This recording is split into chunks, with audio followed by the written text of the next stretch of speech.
Good morning, everyone. I want to thank you for all coming out here today. What an exciting day and what a beautiful day.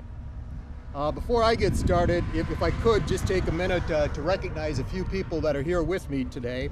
And I'm going to start out, we're privileged to have the Lieutenant Governor here with us, Drew Wrigley. And in addition to that, we got a couple of legislators that are with us here, Representative Keith Kipnick, Representative Dave Drubdahl, as well as we have mayors from our cities along this fine corridor of Highway 85. We have the mayor from Williston, Howard Klug, the mayor from Watford City, Brent Sanford, and the mayor from Arnegard, Jeffrey Kendall. Thank you for all being here today.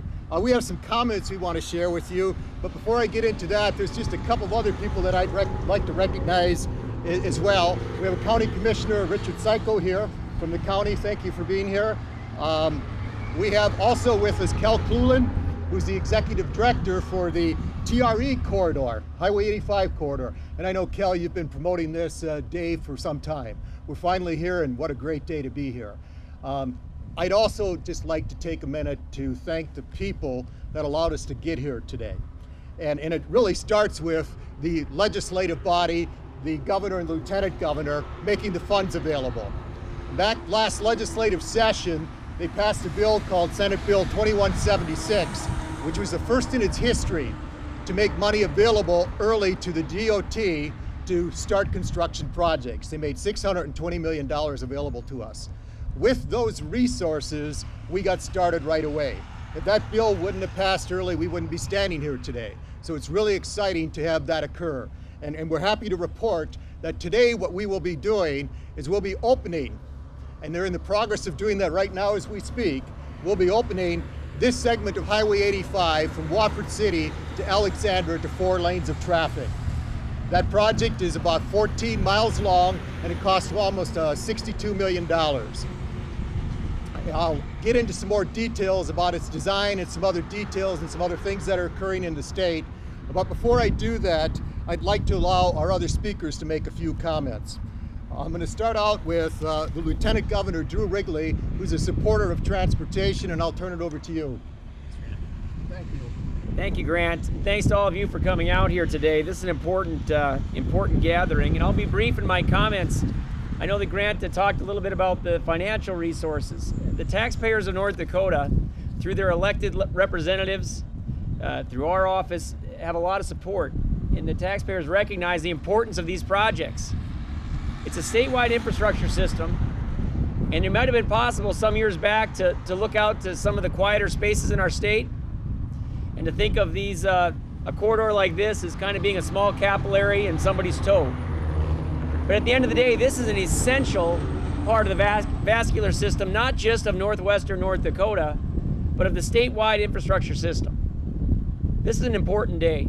I think that's displayed by the political leadership that you've got up here, representing the communities and what people demand. It's a matter of public safety, it's a matter of commerce, and it's an underscoring of our commitment going forward and our vision for what is required for the #1 economy in the nation. We need to keep in mind that that's what we're dealing with, the #1 economy in the nation. I want to compliment the people of this region, but also the people of the state who support you so much in what you're doing out here and what's being done. The drive down from Williston this morning it's incredible to see the activity. And to some it might look like chaos, I guess, because there's so much going on, but it's orderly.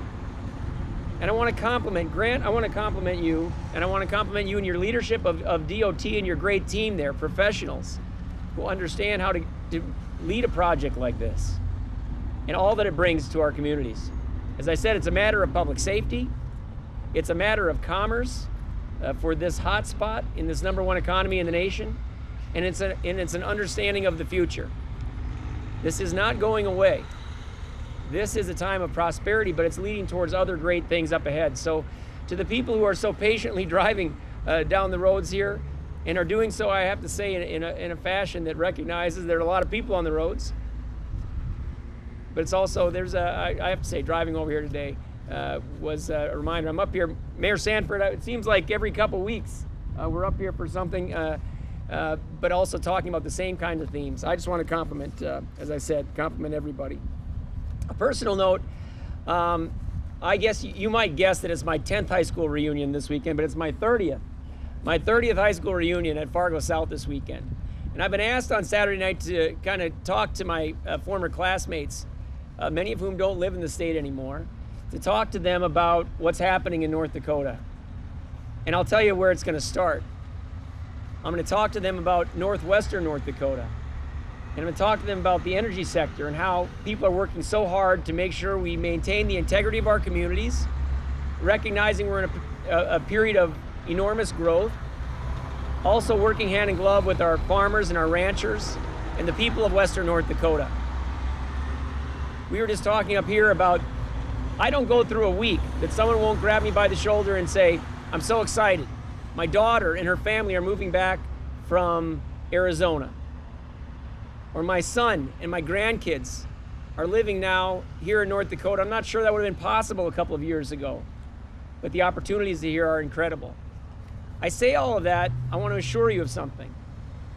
I say all of that not so that anyone can pat themselves on the back and say, oh my gosh, look what we've done. I say that to congratulate the people, predominantly of this region of the state, and underscore our commitment going forward to recognizing the kinds of investments that are going to continue to be needed in the public infrastructure around the state of North Dakota, and right now most pointedly here in our oil and gas producing counties and the regions around that.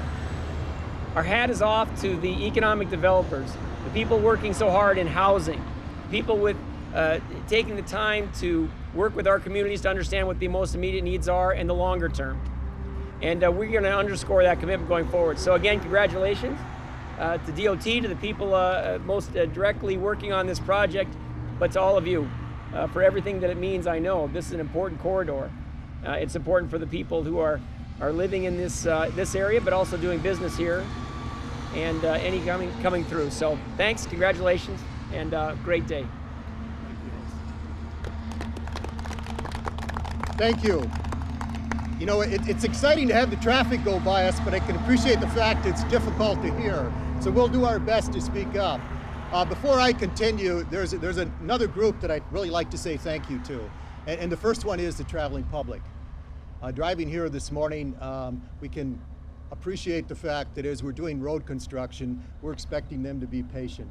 And I want to thank them for their patience driving through all the roadway construction that is occurring.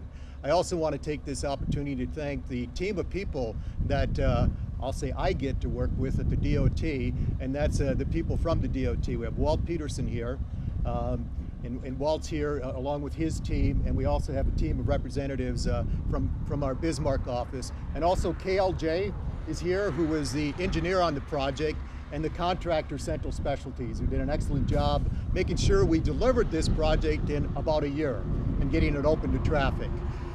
With that, I'm going to ask a representative from our legislative body come up and share a few comments. If I could, Representative Kipnick, if you would, please. Thank you. Thank you. Good morning. As you can see, there's a reason why this is 4-laned. I'd like to thank the people in North Dakota, the governor's office for championing this, and DOT. I think, and also there's a couple other ones that have pushed this real hard, and one's the Theodore Roosevelt Expressway Association. Cal Cowin has been instrumental in pushing this for, I don't know how many years, 6 years or better, that we've been pushing this issue on the 4-laning of 85. But one thing is that I think I really like to thank the people of McKenzie County, Williams County, Williston, and the people that work out here in the Bakken for being patient with this project. This is something that I think once this whole system gets opened up, is really going to be a godsend for not only safety but just time-wise spent out on the road. Otherwise, as you can see, this is basically in the name of commerce and keeping this rolling. With that, I'd just like to say thank you for coming, and God bless. Thank you. This year, we have under construction, we'll have under construction almost $800 million worth of work throughout the entire state. And I'll touch on some of those details in a little bit, but I brought that point up just to share that as we're doing our construction work, it's really our role to enhance traffic flow, enhance traffic safety, and enhance quality of life. Now we have some local leaders that are working very hard on the quality of life part of the equation with us in all those aspects and making sure that traffic flows as well. And those are mayors of our communities. And then I'd like to take this opportunity to ask the mayor from Williston, Howard Klug, to come up and please make some comments. Thank you. Thank you. Northwest North Dakota is fortunate today. This corridor is the preferred corridor for Williston to move around the state. I'm so glad that this portion is open, and as Grant said, the quality of life, the safety of the people that move up and down these corridors is going to be enhanced immensely today. I was thinking last night about how much I want to thank the governor and the Department of Transportation for making these projects happen and early, moving these right along. Because I was thinking last night, I said, what would happen, where would we be if we didn't have the 4-lane between Stanley and Williston? What kind of mess would we really be in? I'm saying this here is going to straighten out a lot of things. Once again, I want to thank those two people. Also, I want to thank the landowners that are impacted by these projects, but mostly the bypasses that the Department of Transportation is putting around our cities to get the trucks out of our towns.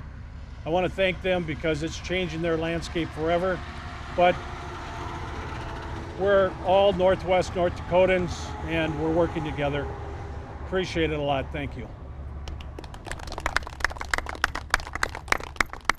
Thank you, Mayor. We've got an awful lot of work occurring in Western North Dakota, and I'll get into those details. And we're building bypasses around Williston. In addition to that, we're building bypasses around Watford City. So we really appreciate the patience the communities have as we go about that work. The next mayor I'd like to ask to come up and talk sits along the Highway 85 corridor and has been an advocate of 4-laning this roadway for some time, and that's Mayor Brent Sanford from Watford City. Thank you. Thank you, Grant. I can tell you this is quite a day. This one specific project has been in the works for 3 years, and in terms of building highways, that is actually light speed. It's hard for us to fathom this, and listening to Cal Cluin, you'd believe that it should be happening sooner and sooner, but Cal keeps the pressure on, and Grant has responded. I tell you what it takes is it takes local leadership and groups like Roosevelt Expressway to express our needs, to communicate our needs, and then it takes the feet on the ground like Walt Peterson and Grant Levi and the contractors to get the work done. But in this case, it really took belief from the governor's office with the lieutenant governor, with the governor and his staff, and also the legislative leadership to fast track the funding for Grant Levi and the NDDOT team to put this together in record time.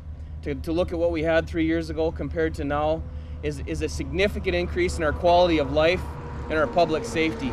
But if you look forward, more importantly, this is a transformational change to Watford City, to McKenzie County, to Upper Billings County, to Lower Williams County, to have 4-laning in the process like it is now. And Cal has been working very hard at Roosevelt Expressway to put this in front of the national leadership, in front of the committees at the national level, in front of the state leadership to explain this, and it truly is a transformational day to be looking at opening up 4-lane highway in McKenzie County to connect us to I-94. I want to thank you to all involved. Thank you for coming. It's a great day. Thank you. There's one other individual I need to say thank you to. We're on his property, and we appreciate the fact being here at Patriots Fuels, and Fred Hungster, we'd like to thank you. We'd like to thank you for allowing us to be here. We've got a lot going on, and we got a lot going on across the entire state. And as part of our initiative to enhance safety, move people, and enhance quality of life. We're building bypasses. We're building bypasses in the communities. I'll start in Watford City. We have bypasses in Watford City occurring both on the southwest and southeast side. It's our intent, everything goes well, to have those open this fall. We'll be back out this fall to celebrate that as well. We also have bypasses along this corridor around the city of Alexander, which will be completed this year as well. And we're working on a bypass around the city of Williston, it's our goal to have 2 lanes of traffic on that permanent bypass by this fall, by this winter as well. So we got an awful lot of activity occurring. In addition to that, we thought it would be good just to share with you, and I'm going to step over, and I know it'll be hard for you to hear, to share with you a map of all the work that's occurring in the last 2 years in western North Dakota. You can see by the colors on the line the different projects that have occurred. So we've been busy, and as I said, we're making progress. The other thing that we wanted to share with you, the 4-lane roadway that we're building will be a safe roadway, but we do need to share with you it's not an interstate system. It's not an interstate system. It's a 4-lane roadway. Because that roadway has to access local businesses, developments along it, there are access points, and there will be people coming out of those access points coming on that 4-lane roadway. What we have built is a roadway that we believe will serve this area well into the future. And you can see over here by the layout that we have in place, it's a 4-lane roadway with a 20-foot center median. In that center median, we put rumble strips to discourage people from traveling on that center median. Also to make sure people don't cross over. Along with that, we've put in turn lanes into those access locations I've mentioned. We have a lot going on, and we have a lot of work remaining. And as we do that additional work, we're asking for the public to please continue to be patient as they travel through those work zones. As you travel through those work zones, if you slow down just 10 miles an hour in a 10-mile work zone, it only takes you 75 seconds longer. So please continue to slow down and be patient as you work with us to enhance the transportation system in western North Dakota. With that, we'll open it up to see if there's any questions of us, and then we'll take a minute to cut a ribbon.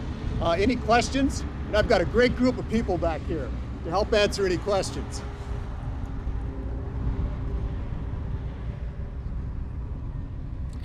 In addition to that, for the media, you should have a packet. We have our communications lead here, Peggy Anderson, who can work with you to get any information you may need. Thank you very much for coming out today. We'll take a minute to cut a ribbon if we could. Thank you. 1, 2, 3. There we go. Thank you. Very good. Hey, congratulations.